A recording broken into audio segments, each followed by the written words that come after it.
Aquí estamos nuevamente, ya estamos con Majo, bienvenida, gracias por estar acá y queremos saber qué significa para vos este gustito al paso. Hola Flavia, bueno, muchas gracias por recibirme y para empezar me pregunto, ¿qué entendemos en el ámbito del arte y la cultura por gusto, no?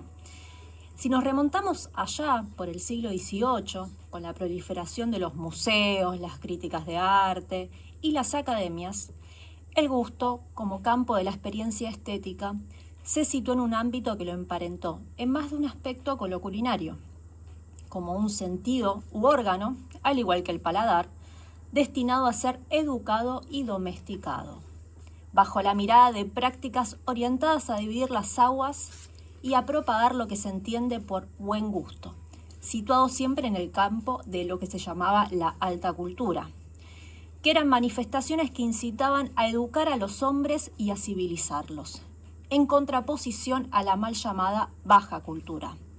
Esa práctica que surge desde los márgenes, siempre desdeñada por los sectores ilustrados, por sintetizar la idiosincrasia de los mortales de a pie, de esas multitudes que ante su mirada, la de las élites poderosas, se vuelven un todo abstracto y homogéneo, por el pavor que les provoca el movimiento electrizante de los seres que transitan la vida de a muchos. Algo así como la cocina de autor, exclusiva y excluyente, en contraposición a las recetas de la abuela, plagada de olores, saberes y sabores populares, donde alrededor de una mesa colectiva las familias numerosas se reúnen, comparten lo que hay y se reconectan. Pero desmistificando esta mirada, queremos embebernos de una visión del gusto que diste lo mayor posible de eso. Acá no venimos a educar a nadie, sino a sociabilizar un gustito, bien al calor de la olla popular. Un acto caprichoso, aleatorio, que nos venga a acercar algo de disfrute en tiempos donde hasta eso parece vedado. En lo maravilloso que significa compartir un quehacer colectivo.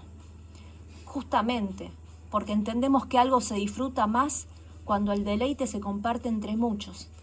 Y es por eso que decidimos generar este segmento, para debatir producciones culturales, abrir los canales de diálogo y pensar un horizonte posible donde se desarrolle la batalla cultural. Para que entre convites nos preguntemos qué rol cumple el arte y la cultura en todo esto. Bajo esa mirada los invito a todos a darse un gustito al paso. Qué linda presentación de columna. Bueno, estamos con Majo que nos trae esta introducción acerca del gusto. Gracias por estar acá. No, gracias a vos por invitarme. Majo va a formar parte del staff permanente de este hermoso programa junto a Flor. Nos vamos a turnar en las columnas, que un domingo al mes estará Majo, otro domingo estará Flor. Y la idea es precisamente tal como ella lo trajo, es un gustito caprichoso, ¿no? Del porque sí. Así va a ser la curaduría de las producciones artísticas que traiga Majo, y en este caso nos trajo algo que también nos ayuda a pensar la soberanía y la construcción del gusto y la identidad argentina, ¿por qué no? A través de una obra que me gustaría que ya la introduzcas vos, que es muy hermosa y que tenés algo muy lindo armado. Bueno, hoy vamos a hablar del Eternauta. Hoy puedo decir que estoy atravesada físicamente porque ayer vengo de una jornada muy extensa donde hicimos la 9ª Feria de la Historieta Argentina, donde defendemos todos los días la soberanía de esta producción hermosa y donde realmente fue multitudinaria porque el Eternauta movió cimientos, movió multitudes y vimos confluir gente muy pequeña desde 5 o 6 años buscando el Eternauta, buscando las nuevas reediciones, gente adulta, y donde además, del Eternauta confluyeron un montón de autores. Le hicimos un homenaje a Mandrafina, gente que, acá tenemos historietistas que son maravillosos, y el Eternauta es una confluencia de este sentir. Y en el caso de hoy, siendo que, con la reedición del programa audiovisual, que estuvo en Netflix, protagonizado por Ricardo Darín, se habló muchísimo de la serie, que hablaremos en el siguiente segmento, pero yo quiero hablar de una de las personas detrás del Eternauta, porque en realidad en una historieta todos sabemos que hay una coproducción entre quien guiona y quien dibuja. En el caso del Eternauta el dibujante fue cambiando, pero yo quiero hablar del creador de la idea original, que es Héctor Germán Oesterhel. Él nació un 23 de julio de 1929. Estamos cerquita de su aniversario. Cerquita de su aniversario. Sí. hijo de Fernando Westergel, padre alemán, de Elsa Pujol, madre con ascendencia española y vasco-francesa. Y él, ya de adolescente, siempre fue una persona que consumió muchísimo la historieta, que era aventurero, que les gustaba escribir. De joven adulto decide estudiar algo que no tenía mucho que ver, que es la geología. En un punto sí, porque a él le gustaba mucho esto de la aventura, de ir a otras provincias. De descubrir cosas, de develar cosas. De desvelar cosas. Bueno, termina trabajando en YPF, en los yacimientos petrolíferos. En 1944 conoce a quien va a ser su compañera de toda su vida, que es Elsa Westergel. Y ahí no solamente comienza, la vida familiar, sino que ella lo impulsa a seguir su pasión, que es la escritura, las aventuras. Y ya en el 50 comienza sus primeras inserciones, tanto en Códix como en Abril, que son unas editoriales de historieta muy importantes en la Argentina. Ustedes piensen que la historieta es una de las pocas prácticas en ese momento que es realmente federal. Si uno habla con chicos de provincia, que quizás ahora tendrán entre 60 a 70 años, cuentan que lo que llegaba a las provincias y la forma de que ellos tenían un divertimento era consumir historieta. Claro, tenemos una tradición de historietistas y de producción de historietas y revistas inclusive gráficas orientadas al humor muy, muy importante. Muy importante. Argentina se destaca muchísimo por la historieta. Entonces él comienza estas primeras colaboraciones, primero haciendo ensayos de divulgación científica, y luego empieza a hacer algunos cuentos infantiles, y ya luego en el 51, 52 empieza sus primeras colaboraciones haciendo Right Kid, Lord Commando, Lens, Alan y Crazy. Y en el 52 y 53 tiene dos grandes éxitos, que es Bull Rocket y El Sargento Kirk, Jack, ambas en colaboración con un gran dibujante argentino que es Hugo Pratt, para la revista Mysterix. En el caso del Sargento Kirk es importante este hecho, esta producción, porque Westergel siempre quería hacer una historieta bien argentina. Viste que siempre la historieta, el cómic, de la sí, cual es medio una imitación. Siempre yankee, sí. Digamos, con todos los escenarios situados ahí. Y él quería hacer una versión del Martín Fierro. Y la editorial le dijo que eso no iba a suceder, que nadie iba a leer algo que sucediera en la Argentina. Digo, también te habla un poco de la soberanía, de hacia qué miramos. Y él entonces le da una vuelta de tuerca y de alguna forma toma la narrativa del Martín Fierro, la del desertor, y cuenta la historia de un sargento que en algún momento colaboró con las matanzas de los pueblos afro y decide desertar por la culpa, y ahora la milicia lo quiere de vuelta para socavar al pueblo comanche. Y él no solamente que decide no sumarse, sino que decide unirse a el pueblo para ayudar a avanzar sobre la milicia en el lejano oeste. Ya en el 50 vemos que él tiene una mirada política contra el imperialismo. Con fundamento ideológico y con la colonización, digamos, como eje temático también, ¿no? Como eje temático. De alguna forma siempre el contexto político va a haber un paralelismo y va a él nutrirse de lo que sucede para sus producciones. En ese momento él no tenía una postura política muy clara, sí tenía ciertas leves simpatías con la izquierda. Era como gran parte del movimiento intelectual de esa época antiperonista, y comienza a crecer su fama. En el medio pasa un suceso histórico, 1955, pleno bombardeo a Plaza de Mayo, donde el peronismo es proscripto. Reminiscencias sí. Que luego él va a retomar para el Eternauta. En el 57 él decide fundar su propia editorial llamada Frontera, con su hermano Jorge, y en ese mismo año hace las colaboraciones con Francisco López Solano, que es el historietista que va a darle vida a este primer Eternauta. Y si uno piensa en el 55, bombas cayendo desde el cielo y una nieve tóxica. Eso tóxico que cae. Y que toma por sorpresa también, ¿no? Y que muestra que la vida tal cual la conocemos no existe más. Bueno, ahí vamos a ver estas primeras reminiscencias también. En el 57 comienza el proceso para llegar a una elección democrática. Sabemos que en el 58 va a ganar Frondizi, algo que también se ve este contexto político en el Eternauta, porque si uno ve algunas de las las tramas, van a ver que en las paredes de Buenos Aires está la inscripción La frontispicio. pintada. Ajá. Exactamente. Así que bueno, esto es como empezar a involucrarse y fue un boom el Eternauta, porque imagínense una invasión alienígena en pleno Buenos Aires, donde estaba Barrancas de Belgrano, Vicente López. Impensado hasta ahora para la Impensado. historieta argentina un panorama de esas características. Todo aquello que le decían que no iba a funcionar fue lo que caló hondo y que después veremos también con la serie, fue ver la idiosincrasia argentina. Sí, el contexto, ¿no? La coyuntura. La coyuntura y todo lo que significó. Frontera tiene un semanario llamado Hora Cero. En este semanario es que se publica el Eternauta y es una publicación que va del 57 al 59. Posteriormente él tiene que cerrar su editorial y comienza también su propio trabajo apoteótico, al igual que Juan Salvo, donde él comienza un involucramiento político cada vez más álgido. Sus hijas ya militan en Montoneros. Él, en el 68, junto a Alberto Breccia, que es otro historietista maravilloso, también vecino acá de Zona Oeste, de Aedo, decide hacer para la revista Descamisados de Montoneros una reversión de la vida gráfica del Che Guevara. En el 70 quiere empezar a hacer lo mismo con la vida de Eva Perón, y a medida que también su involucramiento se veía en sus historietas, él comenzaba también en su vida personal. En el 75-76 pasa como jefe de prensa de Montoneros, lo cual lleva a que él tenga que ir a la clandestinidad.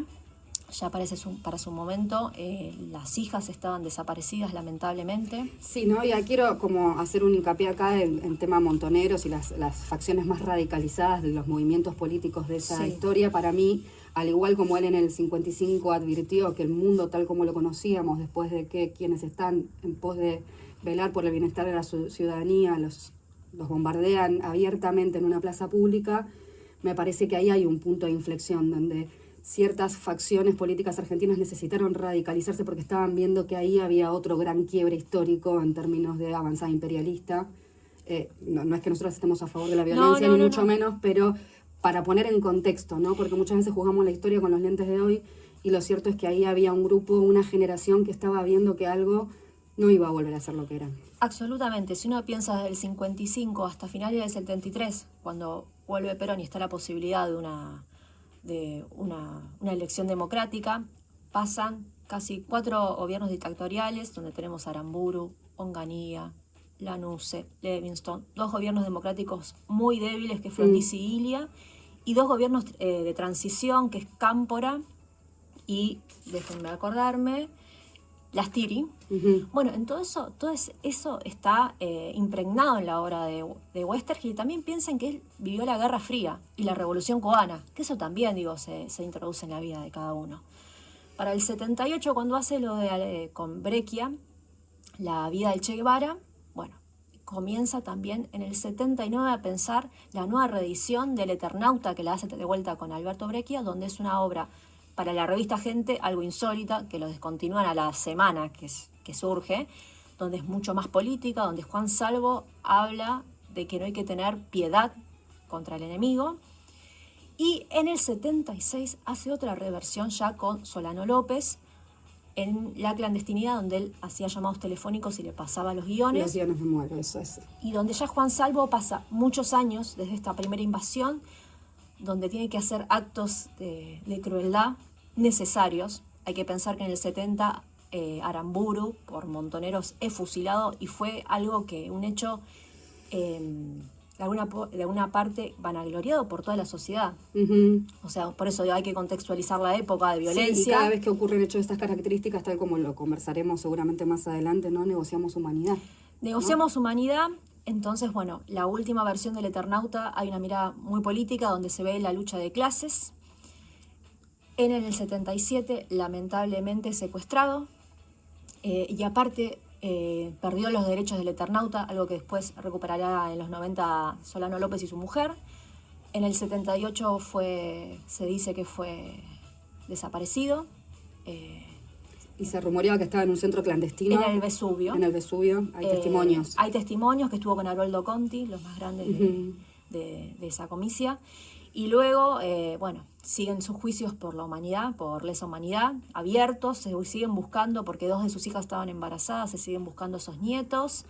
Que quizás hayan consumido esta serie tan masiva y no sepan. No sepan. Y algo que es importante es saber que los juicios de lesa humanidad, más allá del de Westergel, siguen abiertos. Uno puede participar. Si quisiera escucharlos, me parece que es una experiencia que es importante. Y también vos me habías compartido una curiosidad acerca del caso que también se sigue en Alemania. En Alemania, porque el padre es, como era alemán, la Fiscalía de Nuremberg, que fueron los encargados de enjuiciar todos los crímenes perpetrados por el nazismo, se involucró con el Ministerio de Justicia Argentina a partir de su incorporación del caso de Westergel en el Nunca Más. Sí. Hoy en día se sigue investigando, pero bueno, todavía no hay respuestas. Todavía no hay respuestas de esos nietos, de qué pasó con sus hijas, de reconstruir la historia, por eso se está pidiendo la desclasificación de los archivos. Exactamente. Y bueno, queríamos hacer hincapié un poco en el personaje. A la vuelta de la tanda seguramente seguiremos profundizando acerca de esta columna hermosa que trajo Majo y parándonos quizás más en la serie y seguimos pensando acerca de nuestra soberanía, del gusto y de todo lo que pasa en torno a eso. Bueno, acá estamos. Entendemos un poco, quería mostrarle esto con Majo también luego de que ella compartió esta columna tan interesante, que el fervor del Eternauta ya pasó. Sabemos que los consumos están marcándonos el ritmo de una manera de digerir de la información muy pronta. Lo habíamos dicho ya cuando presentamos la columna que tendríamos esta semana con Flor. Nosotras creemos que digerir, el proceso de digestión tanto reflexiva como del alimento concretamente, requiere un tiempo, ¿no? Y un espacio. Y hay obras que están producidas por artistas tan ricos y tan significativos que es necesario dejarlas de cantar, y por eso también Majo decidió anclar su mirada acerca del Eternauta en la figura de Westergel. Y bueno, ahora vamos a intercambiar algunos pareceres. En principio, Majo quería hablar de esto que vamos a ir rondando conforme vengan las columnas, de la práctica versus consumo, antes de volver a introducirnos en Westergel, porque yo hablo mucho de consumos, pero pareciera que todo es un consumo y no necesariamente es así. La vida no se trata de consumir todo lo que está a nuestro alrededor. ¿Cuál es tu mirada acerca de esto? Me parece que la palabra práctica es más atinada porque permite un desarrollo, ¿no? Cuando uno incorpora un nuevo conocimiento, una nueva disciplina, en el caso del arte, necesita desarrollarlo. El consumo no se desarrolla. Sí, tiene un fin. Tiene un fin y es inmediato y después se pasa a la siguiente cosa. Algo que a veces, incluso con esto que estamos hablando del Eternauta, yo tenía un poco de miedo con la serie, ¿no? De que sea, el fervor y mañana nos olvidamos y no podamos adentrarnos en una obra que tiene muchas capas. Total, y en este sentido me parece que la práctica también le otorga, tal como lo hizo Westergel en relación a su labor como artista o como guionista de historias, sus prácticas personales las llevó al ámbito público, político y artístico, ¿no? La práctica es la praxis que hacemos, ¿no?, en nuestros reductos individuales, pero que también terminan teniendo un impacto y expresándose hasta llegar a algo que estamos hoy consumiendo masivamente en todo el mundo. Totalmente, y algo como yo creo que el arte se parece mucho a la fermentación, porque uno tiene un proceso que después excede a quien lo produce, quien lo hace. Los efectos no podemos leer los efectos del todo. No, del todo, y él después, en esto que estuvimos hablando anteriormente, tuvo 3 reediciones, donde él mismo fue cambiando la trama. Algo muy de época, ¿no? Porque si uno piensa en el paralelismo con, Operación Masacre de Rodolfo Walsh, también hubo 3 reediciones. Porque hay algo que la obra sigue viva, y sigue cambiando, y sigue mutando, porque la obra del Eternauta es contemporánea. Por eso, la apropiación que hicieron la apropiación en el mejor de los sentidos, ¿no? De la serie, incorporando elementos actuales, me parece lo más fiel a lo que hubiera hecho Westergel. Sí, y además, en este sentido también, no sé si lo destacamos en la columna, pero lo traigo nuevamente, tengamos en cuenta la forma de consumo, si querés, o las prácticas en torno a la historieta, que no es que el Eternauta salió tal como lo compartía Majo, fueron ediciones que inclusive quienes tienen las colecciones completas fue una tarea de... Terrible, hay gente que no sabe de coleccionista. muy impecable, porque había que seguir eso, ¿no? No es como ahora que tenemos todo a un clic de distancia. Absolutamente. Salían 3 páginas por semana, por No, eso llevaron 2 no. años, y hay gente que no supo hasta años después cómo terminó el Eternauta, porque no consiguió la última, iba a ferias para ver si consumía y podía encontrar la última edición, y a veces 10 años después se enteró cómo terminaba. Algo hermoso. Hablame de tolerancia a la frustración, ¿no? O sea, esto es como la espera, ¿no? Todo eso que tiene de misterioso el arte también, y entregarse a eso, aunque era el contexto de época, ¿no? Que no era quizás una decisión tomada, es muy hermoso también pensarlo. Es hermoso, y espero que si hay alguien que vio la serie y lo interpeló, lea. La historieta tiene 500 páginas, tiene muchísimo texto. O sea, realmente el impulso de la lectura que da la historieta, porque no es una obra simple, sintética. Y bueno, después los dibujos tanto de Solano López como de Breccias son expresivos, realmente traspasa la hoja. Y a mí hay algo que sí creo que antes de avanzar sobre la serie, hay algo que quiero dejar una pregunta, que es ¿dónde está Westergel?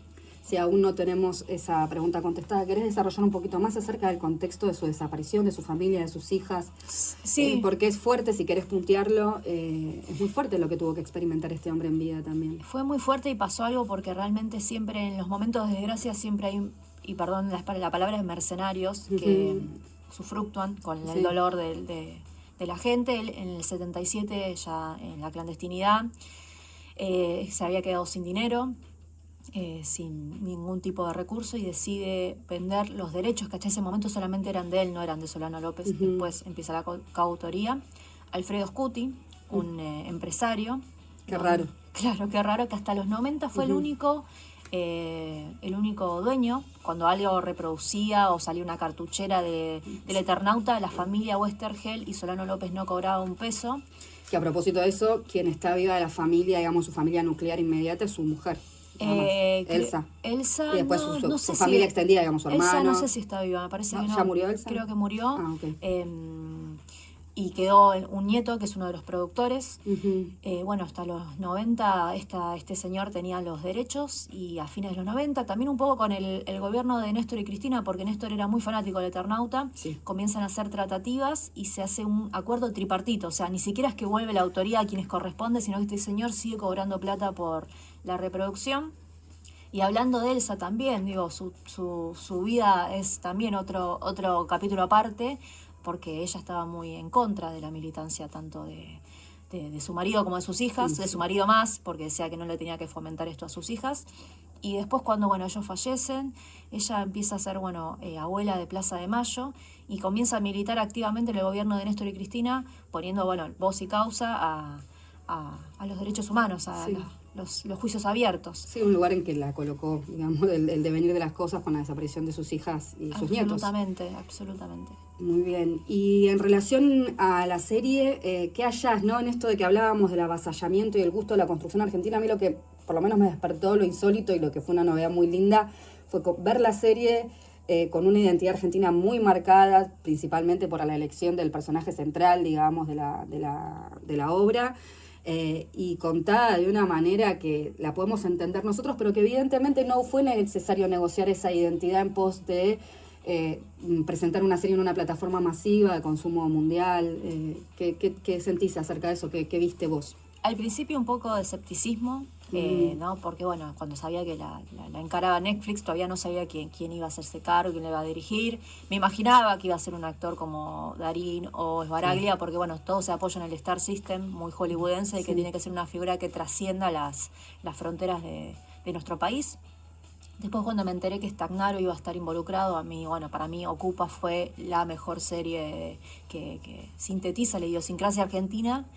Y realmente me pareció que, aparte de yo sabía que era muy fanático de Eternauta. Sí, había todo un folclore con su familia a la hora de ver la historieta. O sea, se nota que, inclusive en la producción de la serie se nota esa sensibilidad, ese amor por la obra, ¿no? Ese respeto. Ese amor, y que también que estuviera involucrada la familia Westergel, me pareció hermoso. Y después, cuando vi el resultado final, me pareció maravilloso. Y hablando con gente, yo no soy una conocedora del cine, no soy una hacedora de cine. Me gusta mucho hablar con amigos que son cineastas. Me decía que lo que más caló en el exterior no fue tanto la trama, la trama sí, pero era entender la idiosincrasia argentina.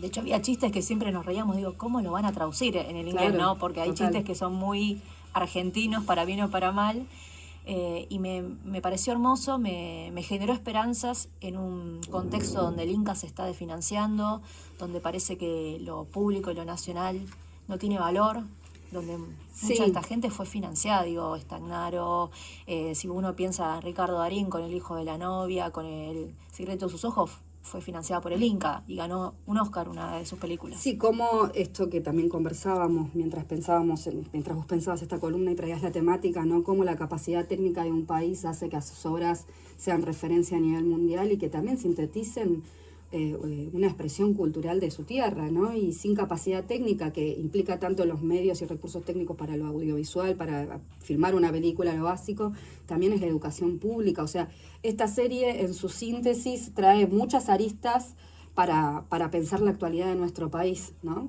Absolutamente, y aparte están involucradas, por ejemplo, dos universidades públicas, como la UNSAN, que estuvo toda la cátedra de diseño de lo que es efectos especiales, estuvo la FADU, que hizo el diseño de vestuario, o sea que lo público está ahí. O sea que la soberanía es central también en la producción de esta serie. Central, digo, y aparte después ver la música, digo, la música me parece también un gran aspecto para contar una historia. Digo, sí. Manal, que aparezca Soda Stereo, muy de una época, que aparezcan actores, por ejemplo, como Marcelo Subioto, que es un actor de teatro maravilloso, que aunque no sea el central, es un artista, digo, que trascienda también nuestro talento. Después también está Troncoso, que es un actor uruguayo, que también es el que hace de Salvati.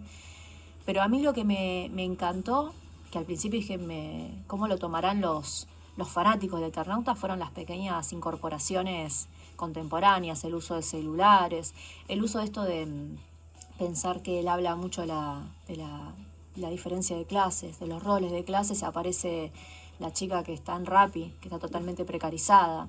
Sí. Cómo tener una perspectiva de género sin abusar de eso, ¿no? Sin que quede distante a la obra. Cómo se trajo, ¿no? Una cuestión que seguramente a Westergel también le atravesaba, que es la cuestión del género, a la actualidad, y en esto que hablábamos del personaje de Carla Peterson, guiando la humanidad o encarnando un poco el che, paremos que acá hay una situación importante que atender, aunque estemos buscando a nuestra hija, si nos quedamos en esto de negociar humanidad, si nos quedamos desatendiendo la necesidad de este adolescente y no lo rescatamos, posiblemente seamos peores personas, o hay algo, ¿no? Ahí Totalmente, de no negociar humanidad, y me parece que el rol de las mujeres es todo el tiempo en esta situación que parece que fuera la supervivencia, ¿no? Algo muy en paralelo con lo que nos pasa hoy en día como sociedad, donde dicen, no, si negociamos humanidad no puede haber supervivencia posible, y donde, bueno, van como ayornando y encarnando estos personajes mujeres, porque en la trama del 57, y eso también se replica en las siguientes,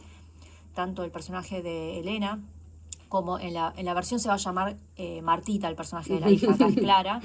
Son personajes que son motivadores para Juan Salvati, pero no tienen una centralidad narrativa. No, para nada, no, casi no participan. En este caso sí. Y después también, digo, el personaje de la compañera que es colombiana, que también está buenísimo porque en un punto ella, la mayoría de los países latinoamericanos tienen como el servicio militar obligatorio, entonces ella tiene cierto conocimiento de la cosa. De la cosa militar. Sí. Eso me parece muy bien. Después es metadiscursiva con la propia producción de Stagnaro, digo, convocó, que hizo también, digo, son compañeros los actores de ay, no me sale la palabra, Ocupas. De Ocupas, okay. De Ocupas, que muchos, digo, ahí no todos son Darín. Mucha gente después tuvo que desarrollar otros oficios, quedaron en el olvido, y él viene a recuperar estos actores, les da una segunda oportunidad, y todo el tiempo, bueno, hay como guiños, incluso pensando en lo que hablamos en el segmento anterior, que en el Eternauta aparecen como ciertos como detalles de lo que es el contexto, sí. Como esto la tapa de Frondizi, y bueno, en el caso de Stagnaro lo hace a través de la publicidad, que muchas veces es porque filmaban ahí, no es que había un chivo, por decirlo alguna manera. A los Suar. A los Suar estaba esa publicidad como diciendo, chicos, esto es real, ustedes pasan pasando por Avenida de Mayo y está esta publicidad. Como también había inscripciones que decía Ocupas, HGO, que es como se decía Westergel a sí mismo.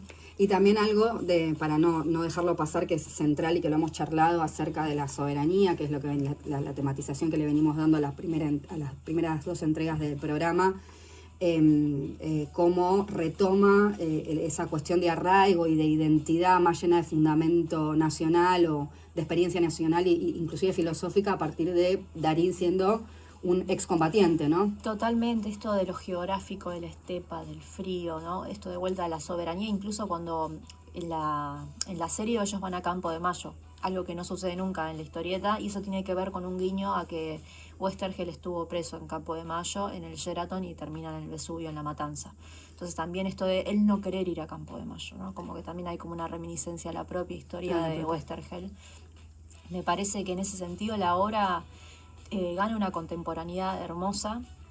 Sí, y también resignifica lo que para nosotros, para muchos de nosotros en nuestro inconsciente colectivo significa Campo de Mayo, que en principio me decís Campo de Mayo, yo lo rechazo, claro. Pero en este caso, en esta obra, está al servicio de asistir a su comunidad en una situación de fin del mundo, en lo que parece ser un fin del mundo, ¿no?